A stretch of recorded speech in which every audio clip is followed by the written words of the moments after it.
Hi there, everyone. How you doing? Jeff C here. It is Friday, December the 26th. Oh boy, you gotta come and join us tonight. We'll be doing it live here on Free Radio Revolution Ultimate at 9 p.m. Eastern. And I don't even have to sell it. You know it's going to be a bang-up show. Especially with all the hoaxes. Maybe we'll be talking about our favorite hoaxes of the year and many other things that are going on. And of course, we've had so many. I mean, the past year might be the greatest year. It might be the year of the hoax, 2014. But I don't know. I think 2015 will one-up it for sure, or several up it. It is quite something, the amount of hoaxes that they've been pulling off and how fast and furious they're coming at us. Now, one of the ones that got me into hot water, of course, was this farce here. Remember the chocolate shop hoax here, the Sydney Siege? Don't you love it how they have the names, right? The Boston bombing, right? Sydney Siege. The way that they just ring off your tongue. You'll never forget it. The hashtags, of course, are there instantly. And the whole theatrics that come with it. The sheeple, of course, buy it hook, line, and sinker and put football-sized fields of flowers. This is just unfrickin' believable. I mean, I don't know. I mean, could the flower shops be a part of this? I think the florists should be investigated for setting up these hoaxes, because nobody seems to gain more, other than perhaps the banksters of the New World Order, than the florist. Could you just imagine? Just imagine. Isn't it just crazy, right? So they pull these things off. They have the whole kit and caboodle working here, the police state, the multiple different black uniforms, the guns pointed in people's faces, and all the propaganda to go with it. Yeah, the carrying of the caskets, the colored hats, everything. I mean, it's all just a big phony fake show. And they, as Terrible Tim likes to say, right? And they get the hook, they get the sheeple, hook, line, and sinker, right? That come out and say, you know what? Get the hell out of our country, you terrorist. Well, you should be asking the United Nations and the criminals, banksters that set these things up to get out of your nation, because they're going to keep pulling these things off, folks. And so I became aware of this today. Peter, PK, sent me this. Somebody had informed him about it. This is Lindt and Sprungli.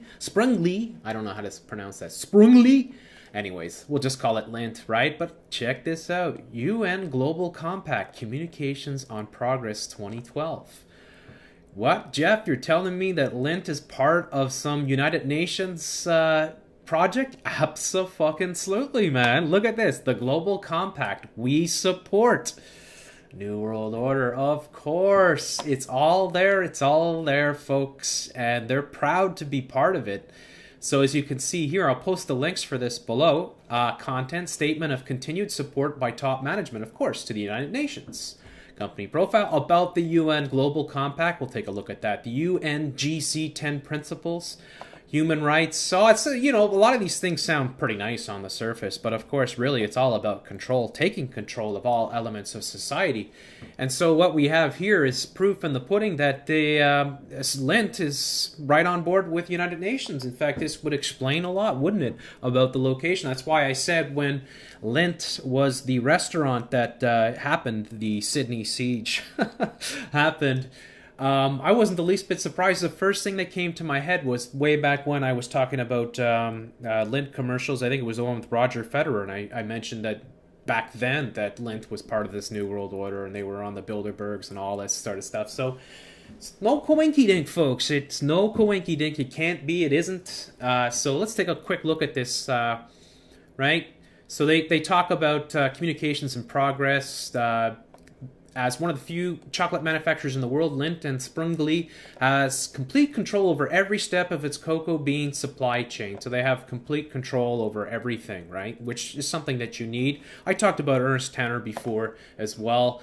And did a whole muckety thing on him, tracking his profile down. Of course, that's all down now, thanks to New World Order Google, Scroogle, who took down my main channel, and really it was because of this Sydney Siege, the multi-channel network that came after and attacked me, because one of their actors was in the restaurant. Hey, it's just a coinky-dink, right? So yeah, they talk about their whole history here and how awesome they are, and you know how they've managed to become one of the top chocolatiers or chocolatiers or whatever you want to call it in the world. And then of course here you go, about the UN Global Compact. The UN Global Compact is the largest voluntary corporate responsibility initiative in the world, folks. I'm not making it up. They're saying it right here. It's the largest in the world. It is a strategic policy. Where did that go? Sorry. See what happens when I click on things? Oops. So hopefully it brings me back. Yes, it did. Okay, so here we go. Right? It's a strategic policy initiative for businesses that are committed to aligning their operations and strategies with 10 universally accepted principles. In areas of human rights, labor, environment, anti-corruption, and gun control? I think so. Well, they don't say it in here necessarily, but of course, the United Nations has just what have they just done? They just initiated their small arms treaty, their UN gun ban that they brought in that, hey, just happened to come into fruition on what day was it? Oh, it's Christmas. Isn't it funny how these things happen? These sick Satanists, they like to do it right in your face, right when you're, unwrapping your presents and you're with your family and all that. Meanwhile, they're taking your rights away, folks, in a big way. So by doing so, businesses can help ensure that markets, commerce, technology, and finance advance in ways that are benefit economies and societies everywhere, of course. Who does it benefit? Well, it benefits the banksters. Endorsed by chief executives, the Global Compact is a practical framework for development, implementation, and disclosure of sustainable, you'll love that United Nations word, sustainable policies and practices, offering participants a wide spectrum of work streams, management tools, and resources, all designed to help advance sustainable business models and markets. Overall, the Global Compact pursues two complementary objectives: maintain the 10 principles, the 10 commandments in business activities around the world, catalyze actions in support of broader UN goals. Can't make it up, folks. It's right here, right? Catalyze actions in support of broader UN goals, including the Millennium Development Goals. Yes. There you go. And of course, one of the biggest goals that is out there is the UN anti-gun treaty here. Yeah, wouldn't you go and figure? And it went into effect on Christmas Eve, and I'm here off the Daily Signal. And today, on Christmas Eve, the United Nations Armed Treaty takes effect, giving Americans a lump of coal in their stockings this holiday season. The ATT is a bad idea that keeps getting worse. In theory, it's about stopping the sale of guns to terrorists and mass murderers. But in practice, it's about preventing Israel from defending itself, allowing left-wing activists to dictate U.S. foreign policy, and giving anti-gun advocates a leg up. I don't believe this first part at all. Preventing Israel from defending... Nothing's going to prevent Israel from defending themselves. So forget about that, Tom Bromund. But the other things here, allowing the left-wing activists to dictate U.S. foreign policy and giving anti-gun advocates a leg up, are seriously true. Yes, the treaty takes effect 90 days after it's ratified by 50, count them, 50 nations. That happened on September 25th. So the ATT enters force on Christmas Eve. That's not likely to be a coincidence. As I said before, it ain't no coinky-dink, folks. Treaty advocates pretend the ATT is a prison of peace to the world. These sick fucks. So the timing suits their propaganda. Isn't that wonderful? Here's your Obama open up his presents. He gets to open. Oh yeah, the anti-gun treaty. Yes, awesome. Yes, arms trade treaty. Oh, isn't it wonderful? It's so. I bet that made a Merry Christmas for Dianne Feinstein and Michael Bloomberg and Eric Holder and all the New World Order scumbags that run the United States government. The administration made a serious mistake when it signed the ATT in 2013, and I remember when they signed that. I believe that he signed it, if I'm not mistaken, on New Year's Eve. Funny how those things work, eh? They always love their dates, don't they? And since then, it has been heavily criticized by the Senate, led by Jerry Moran, a bunch of other Republican senators. The administration has argued the treaty is nothing more than a restatement of the existing U.S. system of export controls, and that it's irrelevant to firearms ownership in the U.S. If only. The U.S. firearms market is international, and the treaty certainly can affect U.S. imports. This is what's important to realize, folks, is that they're going after the source of the guns. They're going to stop the flow.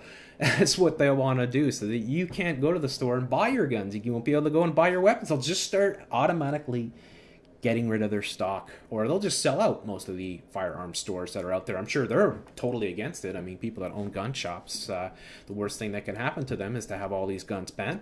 Moreover, the campaign for it was led by organizations and individuals with a long record of hostility to private firearms ownership. Dianne Frankenfeinstein, right, and Co. and Bloomberg, and I already mentioned them, the aforementioned monsters. And the UN has weighed in by trying to link the agreement to other initiatives that are explicitly designed to restrict firearms ownership. The claim that the ATT has no implications for the United States arms exports is also wrong. If we followed the terms of the treaty, we wouldn't be able to waive our human rights screening requirements to arm rebels in Syria. And in fact, the treaty advocates are already criticizing the administration and Congress for doing exactly that by arguing that the U.S. is violating the ATT. But that's kind of silly stuff, right? Oh, arming the rebels, the good rebels of Syria, of course, right? That game that they play.